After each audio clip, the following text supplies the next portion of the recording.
Olá, sejam bem-vindos!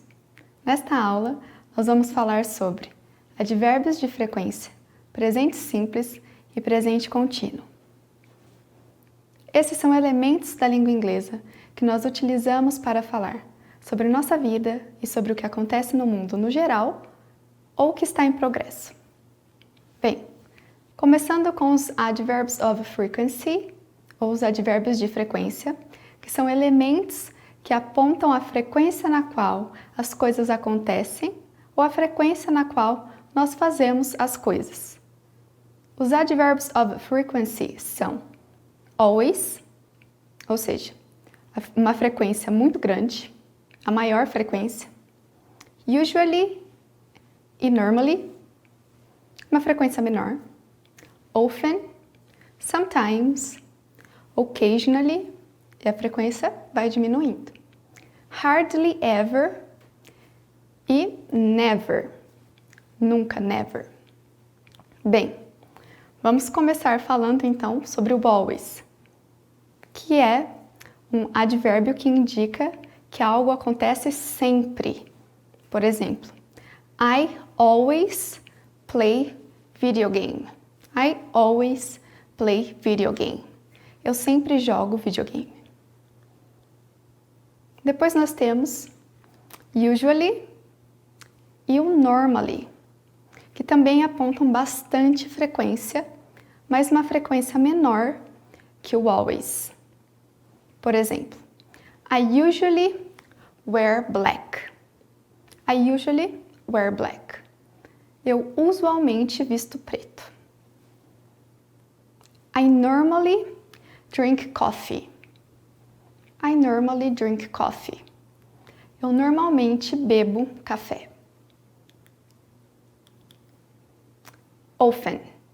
Também assinala frequência, mas menos que o always e que o usually e o normally. I often visit my friends. Eu com frequência visito meus amigos.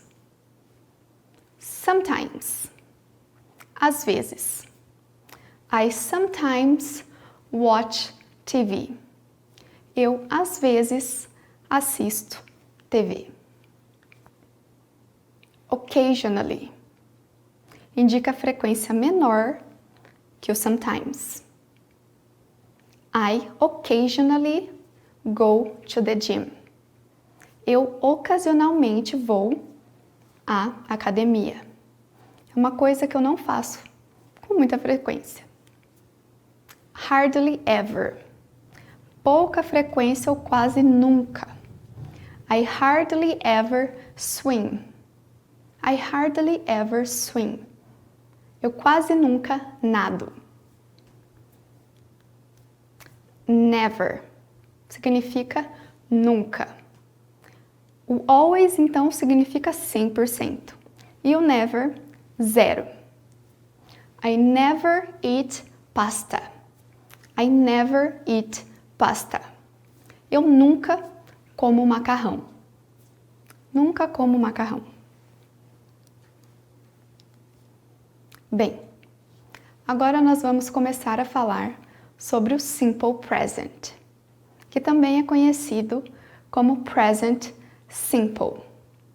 Esse é um tempo verbal que nós utilizamos para falar sobre verdades universais, coisas que acontecem no geral, sobre fatos e ações. Quando nós utilizamos o simple present, nós temos que prestar atenção ao verbo. Por exemplo, o verbo to be. Ele é um verbo que no simple present sofre 3 inflexões. É um verbo bastante especial. Por exemplo, I am happy. You, we, they, com esses 3 pronomes, o verbo to be vira are. Are happy, por exemplo. He, she, it, com esses 3 outros pronomes, ele, ela e isso, aquilo, enfim, O verbo to be vira is. Is happy. Então, nós temos 3 inflexões para o verbo to be. Am, para I, para mim, para eu. Are, para you, we, they. Lembrando que you serve para tanto você, no singular, quanto para vocês, no plural. E is, para he, she, it. Outro exemplo é o verbo eat. Nós temos aqui, então, para os pronomes I, you, we, they, eat salad. Mas, para a terceira pessoa, he, she, it, eats salad. O verbo recebe um S. Eats salad. Esse S, para a conjugação do verbo, não altera o significado, mas ele é necessário para que o verbo seja conjugado. Bem, esse S, ele é muito comum nas conjugações e é o que mais vai acontecer. Outro exemplo é com verbos que terminam em Y, sendo que a letra que veio antes é uma consoante. Por exemplo, o verbo study, que é estudar. Para os pronomes I, you, we, they, nós temos study. Normal. I always study English. Eu sempre estudo inglês. Mas para conjugar esse verbo na terceira pessoa, he, she, it, o Y vai sair e vai surgir IES no lugar. Então fica assim. He always studies English. Ou she always studies English. It always studies English.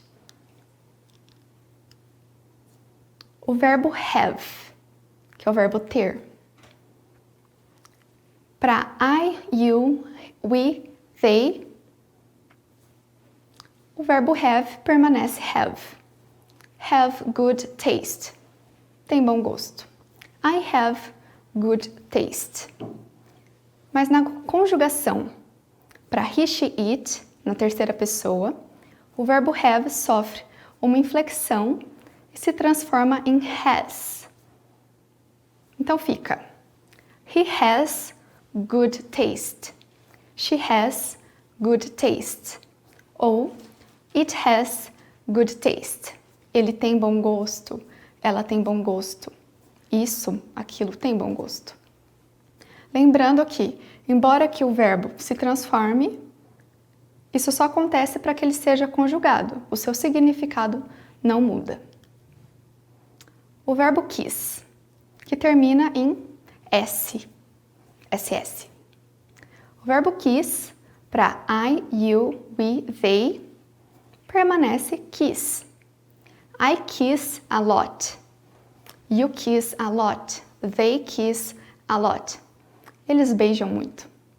Mas para conjugar esse verbo na terceira pessoa, para he, she, it, ele vai receber ES. Kisses.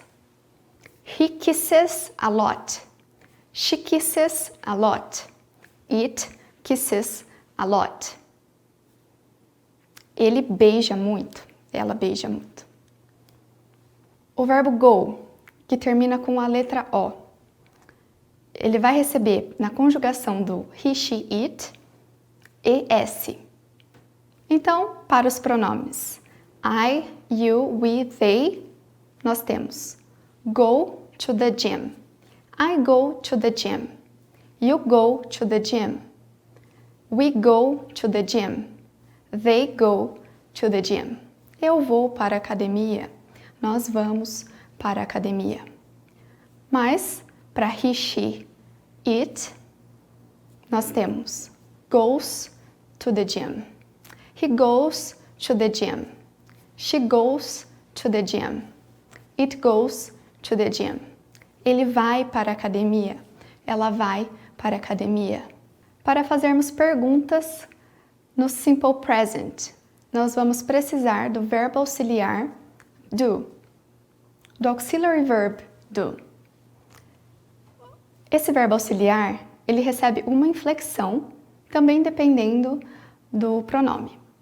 Então, para I, you, we, they, nós temos do. Para he, she, it, does. A negativa do auxiliar do é do not. A gente acrescenta a partícula not depois do do. E o negativo do does not. A gente acrescenta a partícula not depois do does.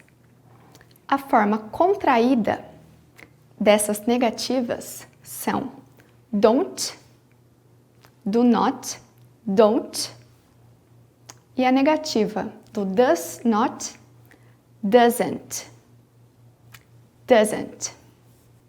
Temos aqui então alguns exemplos das perguntas e das respostas. As respostas para as perguntas no Simple Present serão as yes or no answers, que são as respostas com sim ou não. Podemos responder de forma curta, as short answers, e também de forma completa, as complete answers. Então temos a seguinte pergunta: Do you always study? Do you always study? Yes, I always study. Yes, I do. No, I do not always study. No, I don't. Essa resposta, yes, I do, no, I don't, são respostas que a gente escuta bastante no inglês falado. Próxima pergunta. Does she sometimes drink juice? Ela às vezes toma suco? Yes, she sometimes drinks juice. Yes, she does. No, she does not sometimes drink juice.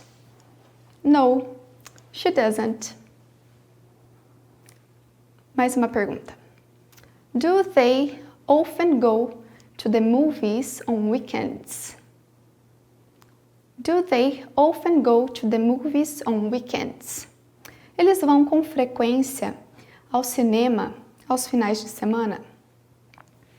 Yes, they often go to the movies on weekends. Yes, they do. No, they do not go to the movies on weekends. No, they don't.